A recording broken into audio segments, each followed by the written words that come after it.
क्या आप अस्थमा से परेशान हैं और ये सोच रहे हैं कि जिम जा सकते हैं या नहीं? हेलो एंड नमस्कार, मैं डॉक्टर हिमांशु पराशर। आज इस वीडियो में आपको बताऊंगा कि अगर आपको अस्थमा की दिक्कत है तो आपको जिम जाना चाहिए या नहीं जाना चाहिए, और अगर जिम जाना चाहिए तो किन किन बातों का ध्यान रखना है।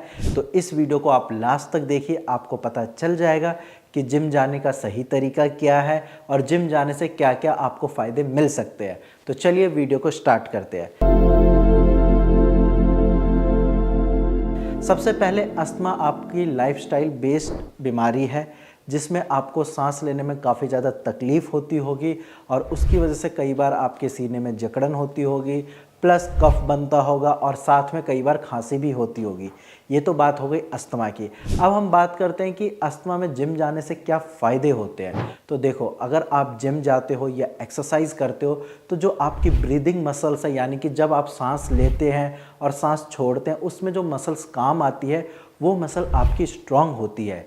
यानी कि बार बार अगर आप जिम जाते हैं, डेली योगा करते हैं, तो उससे मसल स्ट्रांग होगी तो ऑटोमेटिकली आपकी अस्थमा की प्रॉब्लम में काफ़ी आराम मिलेगा। इसके साथ साथ अगर आप जिम जाते हैं तो आपकी लंग्स स्ट्रॉन्ग बनते हैं, आपकी लंग्स की कैपेसिटी बढ़ती है, आपकी बॉडी में ऑक्सीजन की जो क्वांटिटी है वो बढ़ती है और अस्थमा पेशेंट को जो ऑक्सीजन कम मिलता है वो फुलफिल होता है। इसके साथ साथ आप जिम जाने से या योगा करने से आपकी इम्यूनिटी स्ट्रांग होती है, आपका वेट मेंटेन रहता है, ना तो आप ओवरवेट होते हो ना तो आप अंडरवेट होते हो, क्योंकि अगर आप ओवरवेट हो तो भी आपकी अस्थमा की प्रॉब्लम एग्रावेट कर सकती है। इन सब के अलावा कुछ चीज़ें हैं जिसका आपको ध्यान रखना है कि जिम जाते हुए इन चीज़ों को बिल्कुल आपको अपने माइंड में बिठा कर रखना है। जिम जाते हुए आपको कुछ चीज़ों का ध्यान रखना है। सबसे पहली और इम्पॉर्टेंट चीज़ है, आपको 10 से 15 मिनट का वार्म अप करना है ताकि आपकी बॉडी उस टेम्परेचर के हैबिचुअल हो जाए।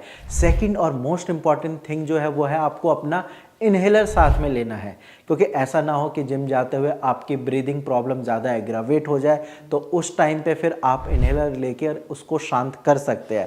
थर्ड पॉइंट है, जिम आपको ऐसी जगह पे जाना चाहिए जहाँ पे ज़्यादा डस्ट ना हो, ज़्यादा पॉल्यूशन ना हो, क्योंकि अस्थमा की प्रॉब्लम डस्ट और पॉल्यूशन से एग्रावेट करती है। इसके साथ साथ आपको ध्यान ये रखना है कि जिम में टेम्परेचर मेंटेन हो, ऐसा ना हो कि एसी की वजह से टेम्परेचर काफ़ी कम कर रखा हो। इस चीज़ का आपको बिल्कुल ध्यान रखना है, क्योंकि अक्सर कोल्ड वेदर में अस्थमा की प्रॉब्लम एग्रावेट करती है। अगर आप इन सारी चीज़ों का ध्यान रखते हैं तो बिल्कुल आप जिम जा सकते हैं। इसके साथ साथ आपको कुछ एक्सरसाइज करने हैं, जैसे कि आप वॉक कर सकते हैं, आप योगा कर सकते हैं, आपको स्विमिंग और साइकिलिंग भी करनी चाहिए ताकि आपकी जो ब्रीदिंग मसल्स है वो और ज़्यादा स्ट्रांग हो।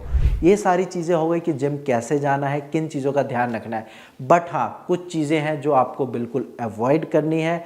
वो क्या है? वो है आपको हैवी वेट लिफ्टिंग नहीं करना है, क्योंकि जब आप हैवी वेट लिफ्टिंग करोगे आप थक जाओगे, आपकी सांसें फूलने लगेगी और फिर उस टाइम पे आपकी प्रॉब्लम इतनी ज़्यादा एग्रावेट कर जाएगी कि शायद आपको ये लगे कि कल से जिम जाना ही नहीं है।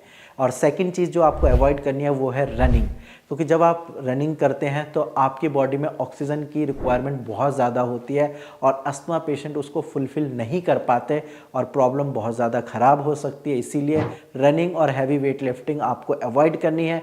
अगर आप इन सारी चीज़ों को अच्छे से फॉलो करते हैं और तो फिर आप जिम जा सकते हैं और साथ में अपनी होम्योपैथिक मेडिसिन टाइम से लेकर अपनी अस्थमा की प्रॉब्लम को ठीक कर सकते हैं। बाकी अगर आपको कोई डाउट है या आप भी अपना अस्थमा ठीक करना चाहते हैं तो नीचे दिए गए नंबर पर कॉल करके आप फ्री में कंसल्टेशन कर सकते हैं। आज की वीडियो में इतना ही। धन्यवाद।